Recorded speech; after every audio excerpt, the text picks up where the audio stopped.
Nós queremos discutir hortas comunitárias, nós queremos discutir cultura no território, não é? Cinema, nós queremos colocar em dia a documentação das nossas crianças, dos nossos idosos, das pessoas que moram por aqui e não têm acesso a políticas públicas, porque ainda tem problemas com documentação.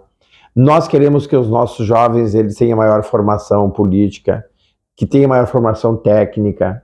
Então, para colocar as pessoas dentro de uma universidade, que se criem os espaços para que as pessoas se formem, se treinem, se preparem para disputar uma vaga num instituto federal, numa universidade federal. Pensando a partir da perspectiva também de trabalho, né, do projeto que vem sendo a partir de 4 eixos, né, que é a questão do trabalho, da educação, da cultura e de serviços. Um eixo está interligado no outro, né, porque se for observar a questão do trabalho, vai entrar a questão da organização de forma solidária, as cozinhas, os galpões, que é o público, né, que o projeto vem atendendo.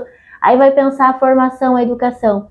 Essas famílias, essas comunidades, eles querem também se inserir, né? A gente quer comida, mas também a gente quer educação, quer cultura. Olá, a Durga Sindical é parceira da Central Única dos Trabalhadores do Rio Grande do Sul no projeto CUT com a comunidade que iniciou na pandemia em 2020. Agora a iniciativa chega a uma nova fase e conta também com o apoio do sindicato. Para falar mais sobre este assunto, nós recebemos nesta edição o presidente da CUT-RS, Amarildo Sense, e a educadora popular Salete Martins. Olá, bem-vindos. Oi, Simone. Estamos aqui à disposição de vocês para conversar.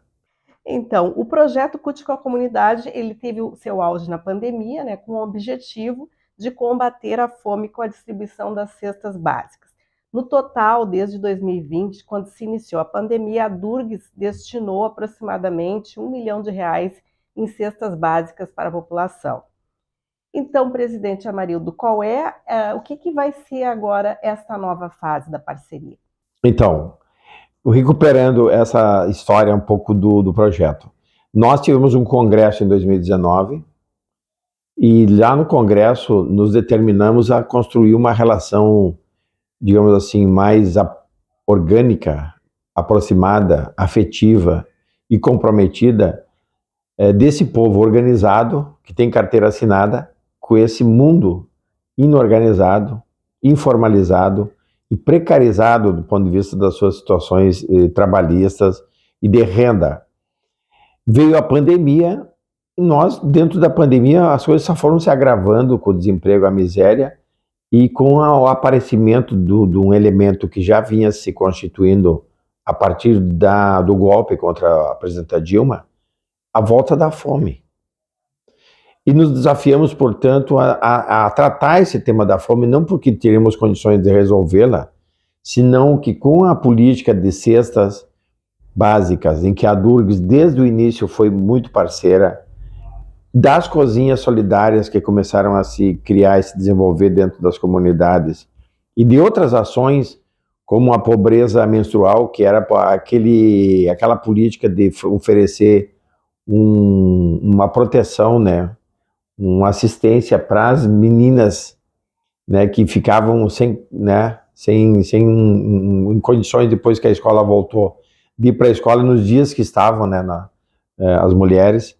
Então, foram políticas que se desenvolveram e que chegaram até aqui, e que se agregaram outras políticas, de lutas pela moradia, de lutas pela renda, de regularização de galpões de reciclagem, de constituição de cooperativas, de associações de pessoas que, em torno dos seus encontros, eles acabaram decidindo de que eles deveriam juntos organizar, inclusive, situações em que poderiam agregar mais renda para a sua atividade, se agregando mais na luta daquilo que era o nosso propósito de dar fim ao governo federal, que até então existia, e conseguimos, e a gente, como intitulamos, recuperar o Brasil de volta para a mão dos trabalhadores e trabalhadoras. E agora, que você fez a parte final, e a Salete vai me ajudar, fazendo portanto, CUT e comunidade, é fazendo junto com as comunidades, junto com as lideranças.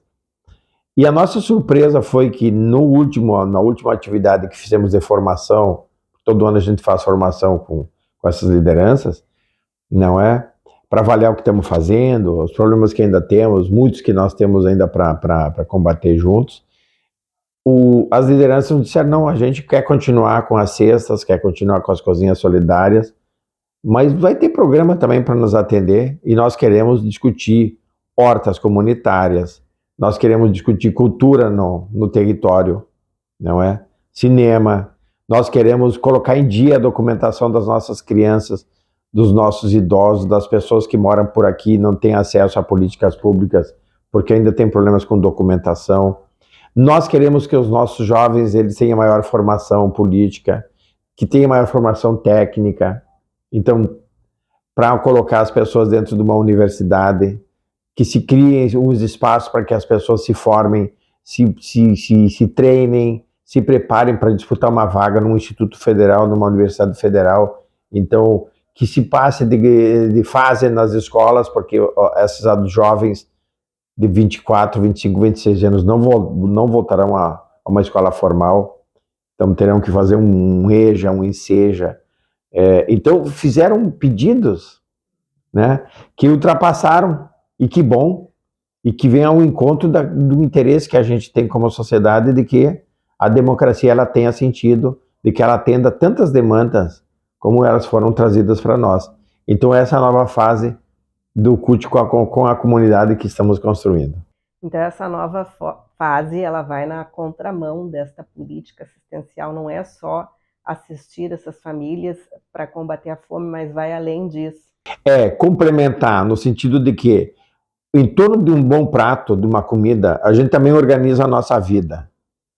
Quer dizer, a fome ela continua sendo um elemento muito grande, central. Mas um prato de comida, uma cozinha solidária, uma cesta básica para uma pessoa muito em precárias condições, ela tem que também trazer essa pessoa, essa família, essa comunidade que se organiza em torno de uma cozinha solidária para fazer lutas por outros direitos que não são atendidos, né, invariavelmente no nosso país, especialmente para essas populações muito vulnerabilizadas, que têm uma cor e são negros, e que são mulheres, entendeu? E que são aquelas que estão pegando, como a gente diz, todo dia um leão um leão por dia para fazer a coisa acontecer. Então, a gente nunca teve um programa assistencial. A gente sempre teve um programa que se intitulava Solidariedade e junto construir alternativas, juntos a gente construir outras formas de pensar o mundo, né, mais limpo, mais ambientalmente sustentável, mas com emprego e com renda.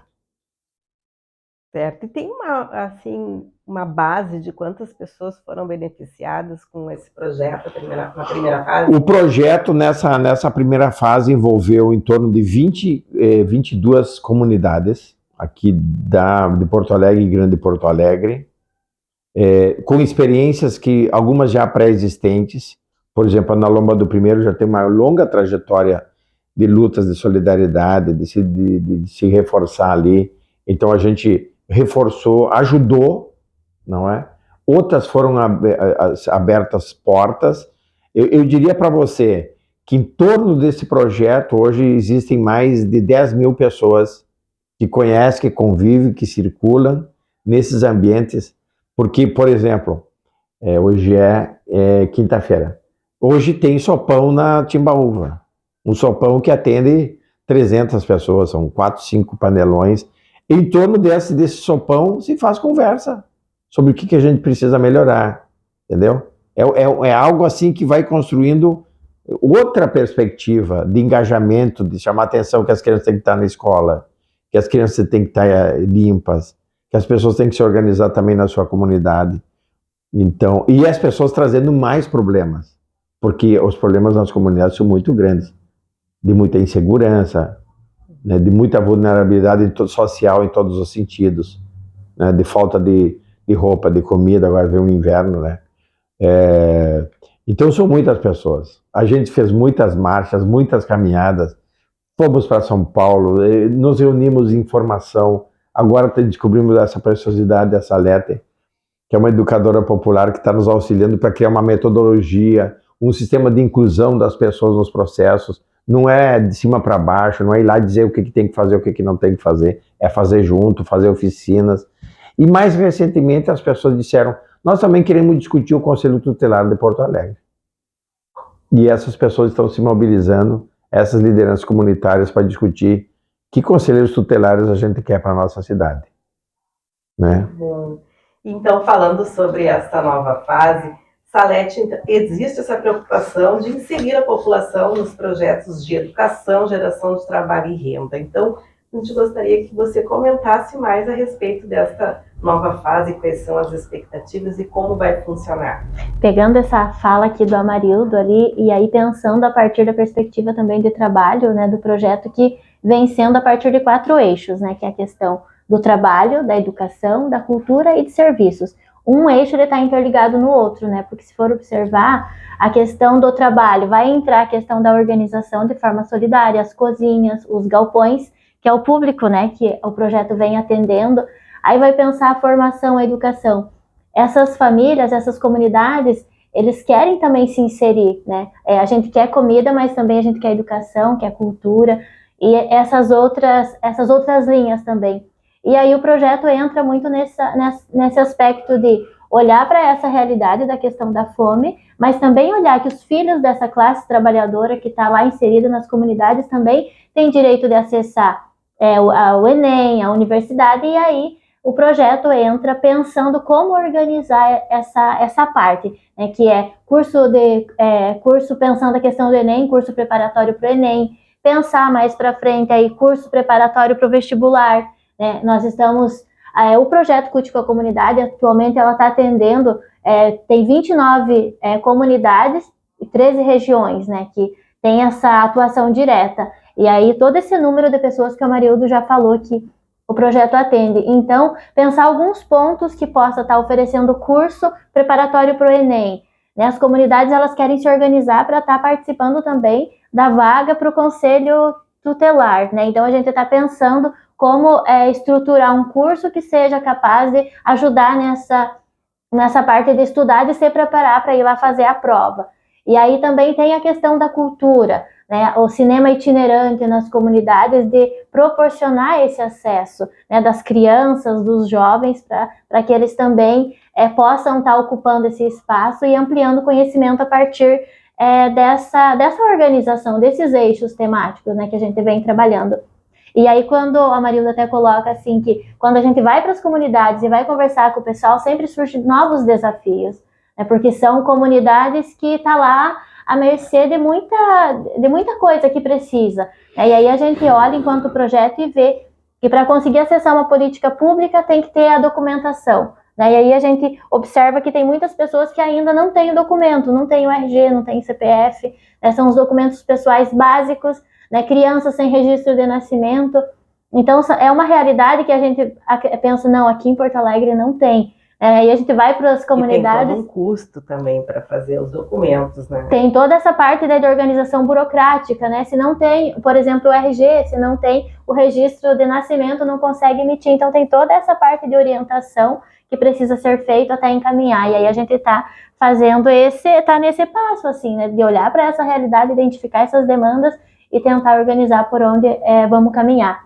E olhando assim numa forma mais ampla, fazer um contraponto a essa agenda neoliberal que vem sendo imposta mesmo, né? De olhar para a realidade da classe trabalhadora e dizer assim, não, nós também temos o direito de ocupar os espaços da universidade, nós também temos direito à educação, né, de qualidade pública, gratuita. E aí o projeto vem pensando, né, criar estratégias para que junto com as comunidades, identificar essas demandas junto com eles, para que a gente possa estar oportunizando o acesso a essas políticas públicas também. E agora, neste momento, como está o projeto? Já avançou? O que tem ocorrido agora nesse período? O que a gente vem fazendo? Em relação às hortas comunitárias, né? A gente já fez o movimento de tentar identificar quais comunidades conseguem ter o espaço lá para a gente começar a fazer uma horta. Aí chega lá, tem toda uma demanda, que não é só a horta, né? Precisa da cerca, né? Tem que ter precisa resolver a questão dos animais, né? Porque tá lá aberto, então vai fazer a horta, precisa fechar porque tem os cachorros, os gatos, né? E tem toda uma... E a vigilância sanitária daqui, a vigilância sanitária, teve um período que tinha uma política pública aqui do município que resolvia, né? Castração gratuita, agora não tem mais. Então, a gente se deparou com esse desafio lá na comunidade. Agora vamos ter que resolver isso. E aí também os cursos, né? Preparatório para o Enem. Vai ter o Enem, a gente já está organizando, mapeando quais comunidades nós conseguimos colocar um ponto para estar trabalhando. Tem alguns professores, aí tem os sindicatos que são parceiros, que já se disponibilizaram também para estar contribuindo nessa parte de organização dos cursos. Já estamos fazendo mapeamento para identificar o número de pessoas que precisam de regularização dos documentos, né, nas comunidades. Tem a questão também de organizar um grupo de pessoas para estar estudando, que vão estar indo para disputar as vagas para o Conselho Tutelar. Então, a gente está nessa articulação assim que já está acontecendo, e tem tantas outras propostas que ainda a gente vem trabalhando. É isso, né, Marildo? A gente encontra lideranças comunitárias que já têm ensino médio concluído e que montaram escolinhas de apoio e complementação escolar aos sábados, né, aqui na Santo Antônio. A Isabel, né, que ela quer ser uma universitária, ela quer ser professora, e ela achou um jeito de fazer essa parte, fazendo complementação da escola com as crianças. Daí ela já faz um almoço ao sábado na casa dela. Ela começou com 2, 3 crianças, já tem 15 crianças que se reúnem, estariam em algum lugar na rua, né, na chuva ou no intempérie, e estão lá sábado de manhã dentro da casa dela, num espaço que ela organizou, e ao meio-dia almoçam e depois vão para suas casas. Então são experiências assim. A Isabel é uma pessoa benemerente. Não, ela é uma pessoa engajada. Ela quer ver aquele povo que vive com ela se emancipando. Ela quer que essas pessoas tenham um espaço e uma disputa e um trabalho mais decente, né? E que a gente não fique reproduzindo essa lógica de alguns fazer os serviços mal remunerados e socialmente menos reconhecidos, e algumas pessoas ficando com os altos concursos públicos ou pegando o setor do capital mais remuneratório e ficando com 90% da renda e da riqueza mundial. Então isso também tem uma lógica na cabeça das pessoas que se comprometem. E olha, muitos são analfabetos, assim, escolarmente falando. São pessoas que mal sabem ler, mas que estão lá lutando pela escola, por uma saúde, por uma rua melhor, por uma luz que tem que existir, uma água que está faltando, né? Então, digamos assim, que é a dureza, mas é a beleza da luta e das pessoas que se organizam. E a pandemia foi ruim, mas teve essa experiência de aproximação das pessoas lutarem pelos seus espaços, pela educação mesmo, como foi difícil ter essas aulas com esse distanciamento social. E Simone, difícil porque nem sinal de internet tinham as crianças. E nem merenda tiveram acesso. Então, objetivamente, foram quase 2 anos perdidos dessas crianças. Eu sempre comparo porque eu tenho filhos na idade escolar e com linha de internet, a escola com internet, com condições, a professora todo dia, né, fazendo a coordenação, a psicóloga ajudando aqui, ali e tal. Essas comunidades não tiveram escola. E a pandemia ela foi reveladora da absurda desigualdade social que nós vivemos no nosso país. Ela revelou uma desigualdade que já é existente, pré-existente, e que se aprofundou, e que daí os governos de plantão pouco fizeram, ao contrário, reforçaram a ampliação dessa desigualdade, porque em plena pandemia, os setores do rentismo, os bancos foram os que mais lucraram, e nós conseguimos aumentar o número de bilionários no Brasil em plena pandemia. Então, alguma coisa errada tem, e a pandemia mas foi também, de outra parte, uma oportunidade de a gente se enxergar mais como povo, né? E como necessidade de sairmos do atoleiro. Esperamos que as coisas comecem a melhorar, porque nós precisamos de ver com esperança. A gente também tem que ver algum resultado, né? Senão a gente se perde. E a educação pública saiu perdendo esse corte de recursos orçamentários e também esse atraso mesmo, né, Amarildo, que você falou ali, que realmente, né, as aulas virtuais ali, o déficit da educação foi muito grande ali, o aproveitamento foi muito pequeno. E agora nós nos deparamos com uma outra situação que também está impactando na vida das crianças, que é a violência, né? Essa situação de risco, assim, até gostaria que vocês comentassem um pouquinho, assim, porque também esse projeto também tem essa missão de dialogar com as comunidades.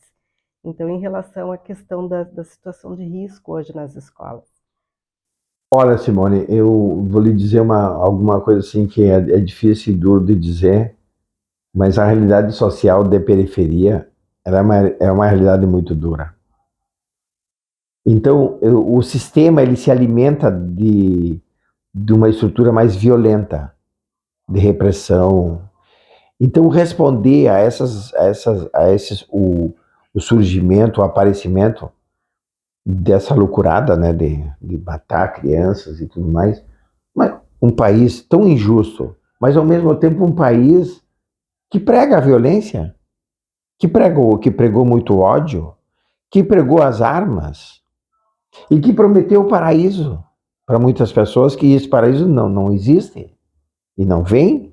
A Terra continua redonda, o mundo continua produzindo riqueza, essa riqueza tem que ser melhor distribuída, a escola pública tem que ser um espaço de convivência democrática, plural, de respeito entre as pessoas, mas a escola pública estadual do Rio Grande do Sul não faz concurso para psicólogo, orientador, coordenador educacional há 15, 20 anos.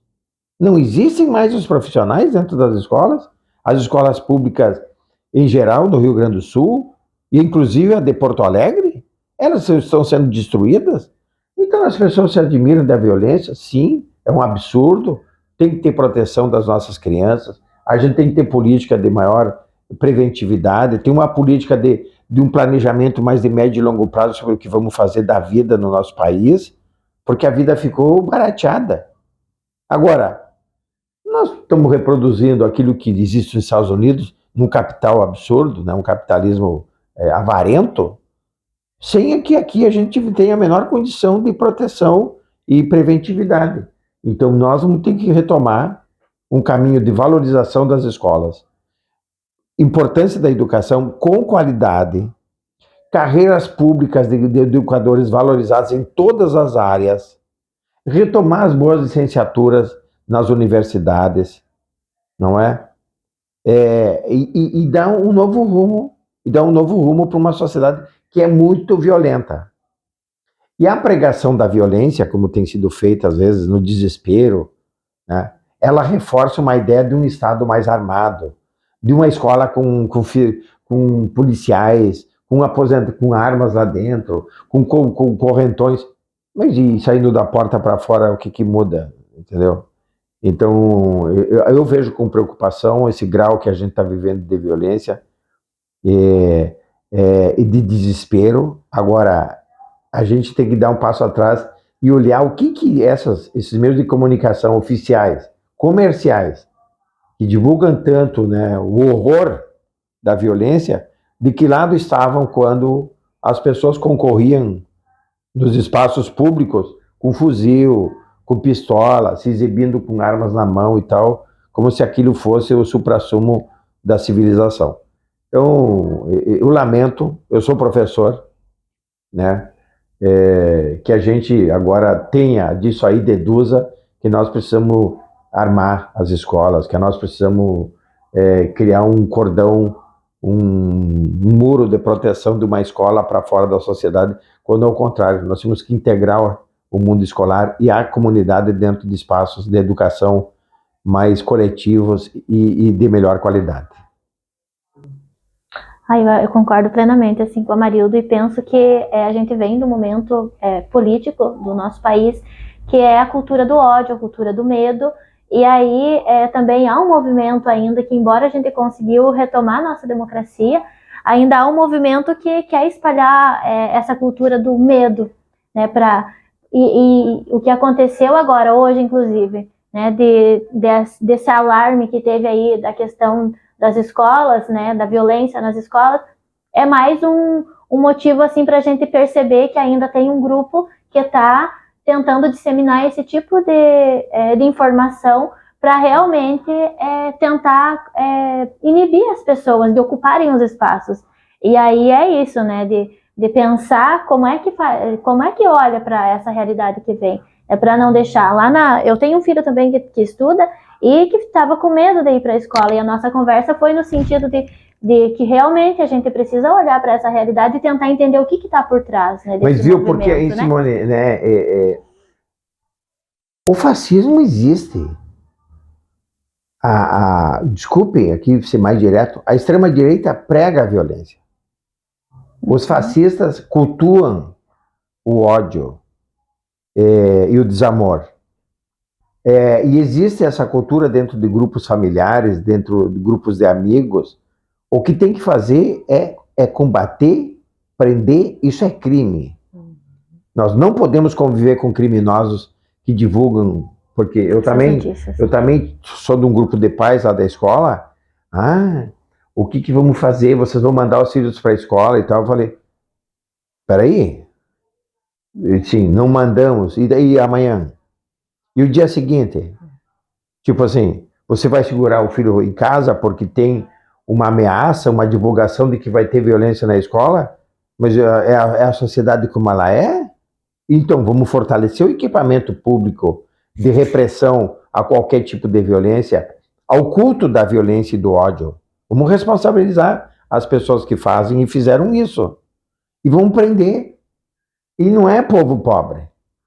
Tenho certeza disso, são setores sociais que têm interesse com a indústria do armamento, com a indústria da violência, que reforça e bota o medo nas pessoas, que é o culto do medo. Ele impõe uma lógica de defender estruturas sociais mais duras e mais repressivas. E temos mais um desafio. Agora, com o governo Lula, como fica a atuação do movimento sindical nesta luta em defesa dos direitos dos trabalhadores e também para garantir essas demandas sociais para a população? Simone, nós temos uma máxima. O Lula é um governo de coalizão, o Lula tem que governar. O movimento social, o movimento sindical tem que continuar fazendo a luta. Não termina a nossa reivindicação na eleição.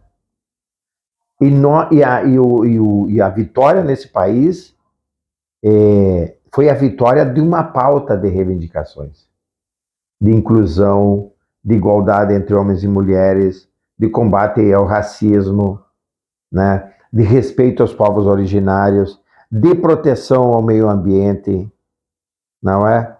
De valorização do trabalho das pessoas, de colocar o rico no imposto de renda e tirar e desonerar os pobres, os trabalhadores do imposto de renda, tá certo? E nós, sim, aplaudimos que a Minha Casa Minha Vida voltou com outro padrão, que o Bolsa Família ficou reconstituído agora com a exigência de que as crianças vão para a escola e tenha vacina. Antes não precisava nada e não precisava ser vacinado, não é? Que as ministras, que tem uma ministra indígena, que tem um negro nos direitos humanos, com qualidade, pessoas com altíssima qualificação, que tem um outro padrão democrático na política, de maior conversa entre os diferentes, de respeito a quem pensa diferente, tá certo? Mas nós vamos continuar exigindo que caia a taxa Selic. É uma vergonha que a gente remunere o capital especulativo e se retire do capital produtivo e se retire de direitos das pessoas do trabalho para rentabilizar os já bilionários. Nós vamos continuar lutando para que o trabalhador tenha isenção de imposto de renda até 5 mil. Agora, em maio, 1º de maio, vai ser 2.600. Nós vamos continuar lutando para... Não, nós vamos querer que se tenha trabalho decente. Somos absolutamente, radicalmente contra o regime e trabalho análogo à escravidão, que foi reforçado, foi estimulado no último período. Está resolvido o problema entre os homens e as mulheres em relação aos machismos e às desigualdades nos ambientes de trabalho? Não está resolvido. Vamos continuar lutando porque isso é processo de a gente se civilizar, mais investimento na cultura, uma agricultura mais saudável, sem veneno, e o quanto possível ir diminuindo a quantidade de agrotóxico, uma cidade mais democrática e com mais direitos. Então, qual é o nosso papel? Fazendo a luta. A gente sempre diz, o Lula está lá, ele está lá porque ele é eleito por todos. Agora ele vai governar para todo mundo. Mas o Lula foi eleito e subiu a rampa com uma proposta. Essa proposta é que tem que valer, pelo menos, né, enquanto ele for o governante, e nós vamos exigir que ela seja viável e ela aconteça. Então, nós apoiamos as iniciativas de 100 dias do governo, que foram muito... Agora, hoje, liberação de recursos para as universidades públicas brasileiras. Eu vi o reitor aqui da URGS falando de manhã, o Bulhões, né?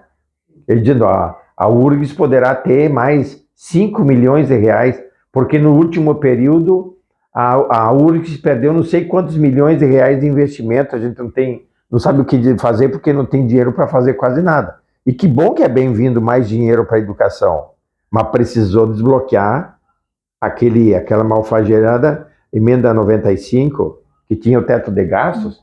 Então, é assim que as coisas começam a ser retomadas. Mais investimento naquilo que a sociedade brasileira vai precisar para se desenvolver e o país como um povo, como um país, né? Como uma nação. E a Durga Sindical, neste novo momento do país, ela tem uma campanha que é Professores na Reconstrução do Brasil. Então, presidente da CUT, a Durga sendo uma filiada, como assim você vê esta atuação do sindicato na reconstrução do país, no que se refere à educação pública? Primeiro, dizer assim, a gente tem aqui no Rio Grande do Sul excelentes sindicalistas e sindicatos de trabalhadores em educação. Tá aqui a Durgues, tem o Simpro, tem o CEPERGS, tem muitos sindicatos municipais de professores e trabalhadores em educação. E estamos, digamos assim, juntos nessa luta. A questão da educação não é um problema dos professores públicos, federais ou estaduais, é de toda a sociedade. Nós não vamos ter um Brasil desenvolvido, socialmente desenvolvido, equilibrado, democrático e tal, se nós não tiver espaços públicos e escolas públicas de qualidade. A URGS é um exemplo disso. Fundação Liberato, que é uma instituição estadual, é um exemplo disso. A maioria das escolas privadas de ensino básico e médios é um exemplo disso. E muitos esforços de escolas municipais por todo o estado são exemplos, no país são exemplos disso. Então, olha, a Durga está com o papel e a importância dos professores na reconstrução do Brasil.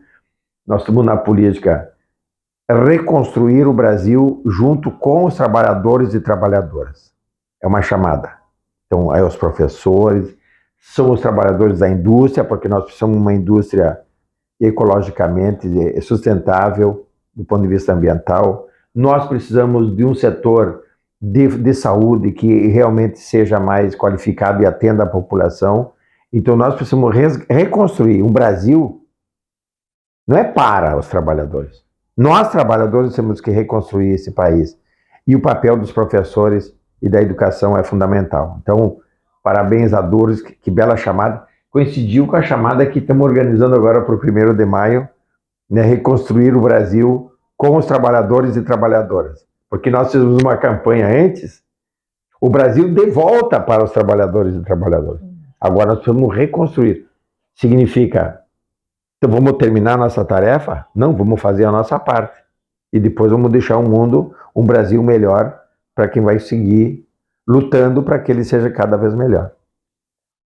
Salete, sobre ainda o projeto, as tuas considerações finais, como as pessoas podem participar. A Durga Sindical já é parceira do projeto CUT com a Comunidade, então gostaria que você deixasse esse recado. Sabe, Simone, uma coisa muito legal assim é quando vai alguém dos sindicatos lá junto com a gente nas comunidades. Porque uma coisa é eu, o Amarildo, as pessoas, né, falar do projeto, vir aqui e, tá acontecendo isso, olha, a gente tá fazendo isso. Mas uma outra forma de sentir isso é vivenciando lá no cotidiano, né? O que é a realidade de uma mãe, de um jovem que vive lá naquele espaço. Então fica o convite para os sindicatos que já são parceiros e para aqueles que também estão começando agora, tirar um momento, assim, se organizar, ver com as nossas agendas lá também, para estar indo nas comunidades, né? Conhecer o que vem acontecendo, o que já vem sendo feito lá, nas cozinhas, nos galpões, né? Participar com a gente dessas atividades. E Simone, veja, olhando, a gente sempre tem aquele sonho, né, de uma integração maior da sistema federal, né, uma instituição pública de qualidade como a Durgs, nessa relação com a sociedade em geral, contribuir, né? E a Durgs é um exemplo dessa, tem essa ousadia. Faz toda uma discussão, eu sei dos embates acadêmicos, das grandes lutas, né, que tem mais corporativas, mas tem esse compromisso e através do CUT com a comunidade estabelece compromisso com essa luta solidária, democrática de nós nos resgatarmos como um povo que é igual e todos têm os mesmos direitos.